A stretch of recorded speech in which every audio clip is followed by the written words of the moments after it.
ইসলামী ছাত্র শিবির এত ব্যয়বহুল আয়োজনের টাকা কোথা থেকে পায়? মানুষ কেন শিবির থেকে দূরে থাকতে পারে? টাকা আমরা আমাদের পকেটের টাকা দেই, একটা অংশ, এটা we are bound to pay. মাসের 1 তারিখে একটা প্রোগ্রাম হয় আমাদের, সেটাকে আমরা সদস্য যারা আমাদের সবচেয়ে বড় দায়িত্বে যারা থাকে এদেরকে সদস্য বৈঠক বলে। ওই বৈঠক 1 তারিখে হয়, বাধ্যতামূলক সবাইকে এই বৈঠকে এসে পকেটের টাকা দিয়ে আগে বাইতুল মাল দিয়ে এরপরে বৈঠকে ঢুকতে হয়। সে যদি 300 টাকা বাইতুল মাল মানে তার টিউশনি করে আয় করে, তাহলে সেখান থেকে 50 টাকা মিনিমাম 50 টাকা তাকে এখানে দিতে হয়। এরপরে আমাদের নিচের স্তরে আছে, সেকেন্ড ক্যাটাগরিতে আছে অ্যাসোসিয়েট বলি আমরা, সাথী লেভেলটা বলি। ওরাও এই 2 তারিখের বৈঠক হয়, 2 তারিখে বৈঠকে আসলে আগে পকেট থেকে টাকাটা দিয়ে নেয়, উইলিংলি দেয়। এটা এরকম না যে মানে না দিলে বৈঠকে ঢুকতেই পারবা না, কারো ইনকাম না থাকলে দেবে কোথা থেকে? যাদের ইনকাম আছে, আর সবারই ছাত্র শিবির যারা করে টিউশন করে ভালো ইনকাম করে। দ্বিতীয় ক্যাটাগরি হচ্ছে কর্মী, এখানে লক্ষ লক্ষ কর্মী আছে, তাদেরও বৈঠক হয় 3-4 তারিখের দিকে। ওই বৈঠকে আসলে তারাও আবার টাকা পায় নাই, অনুমতি ছাড়া।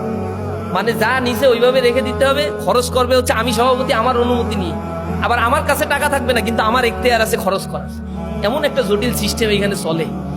নিজ হাতে কোনো ভাউচারও করতে পারি না, 1 বছরের ভিতরে নিজ হাতে কোনো ভাউচার করতে পারি না। ভাউচার করার জন্য আলাদা লোক বলতে হয় যে এই জায়গায় এটা খরচ।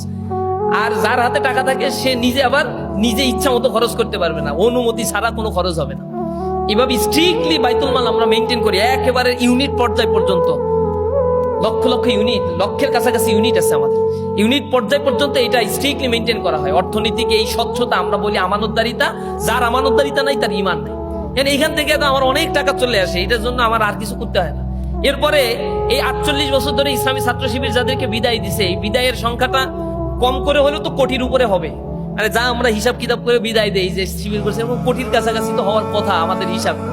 এই কোটি মানুষ যদি ইচ্ছা করে, সবাই তো প্রফেশনাল, ব্যবসা বাণিজ্য চাকরি বাকরি দেশে বিদেশে আছে, ইসলামী ছাত্র শিবির যারা করে আল্লাহ তাদেরকে দেখছি অভাবে রাখে না। আল্লাহ ভালো রিজিকের ব্যবস্থা করে, হালাল রিজিকের ব্যবস্থা করে, তো সবাই স্বাবলম্বী হয়।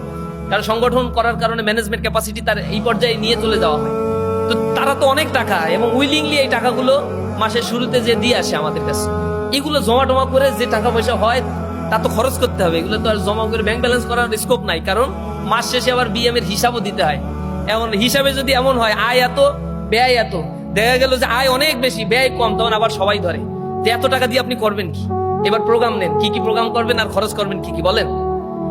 এটা হয় কম, হয় বেশি হচ্ছে যে প্রোগ্রাম করতে হবে, এখন টাকা তো নাই, চলেন কালেকশন করি, ভাইদের কাছে যাই, ফোন দেই। এভাবে করে আমাদের সংগঠনটা চলতে থাকে। এই প্রোগ্রাম করার জন্য হয়তো অনেক টাকা কোনো জায়গা থেকে পায় নাই, কিন্তু প্রোগ্রামের নিয়াত করছে। আর বিভিন্ন সাবেক ভাইরা যারা এই বিশ্ববিদ্যালয়ে পড়াশোনা করে চাকরি বাকরি করতেছে, তাদেরকে ফোন দেওয়া শুরু করছে, তারা বিকাশে টাকা পাঠায় দিছে, এম ক্যাশে টাকা পাঠায় দিছে, সেগুলো নিয়ে এই প্রোগ্রামটা করা হচ্ছে। এগুলো কারো ব্যক্তিগত সম্পত্তি থেকে করা হয় না, প্রত্যেকের ছোট ছোট দান থেকে একটা অনুদান তৈরি হয়, একটা বড় ফান্ড তৈরি হয়, সেটা থেকে এই কাজটা করা হয়।